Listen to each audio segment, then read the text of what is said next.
رادیوی بابی من.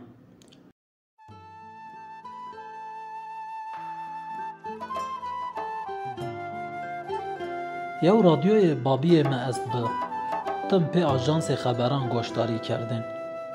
مارکای رادیوی بابی من دلتا به گگه پی رادیوی بغدای کردیزی گوشتاری کردن. اگر عیششان و محمد عارف جزراوی بویجیاین و دیری بواتن کیف دادی و بابی من زاف پی آمین. رادیوی بابی مزی زاف گرد نیبه پی پیلان گردان شغلیاین ده پیل گردی گروتن. رادیوی بابی من تم کلنگا دیسی ده به او چوی دست خود نینایم پا.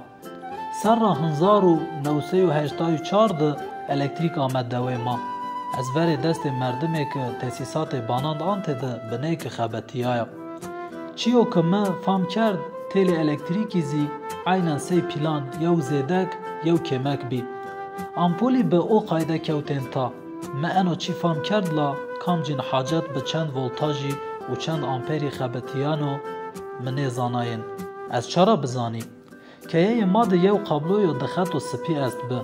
من قابلوی را خاص 2 متری گروت. وقتو که بابی مکیه را شبه از شیا مکولنگا دیسی را رادیوی بابی خو گروت آرد. مپیل جوتی سرای یو قابلوی حتی زیدکی و گریدا سرای بینزی حتی کمکی و.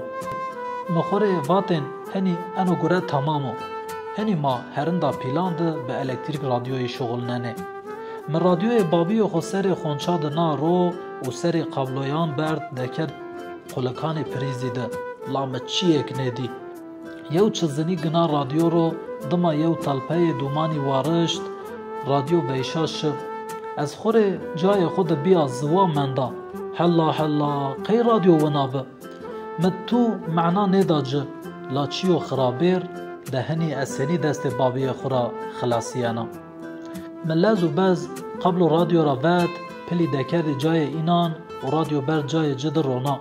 مخوره و اگر بابی ما بیه رو واجو کامی انو رادیو خراب نایو از دو واجی خبرم جرا چینا. راشتا زیشان ده بابی ما آمه پرسا موا هایی مجرا چینا.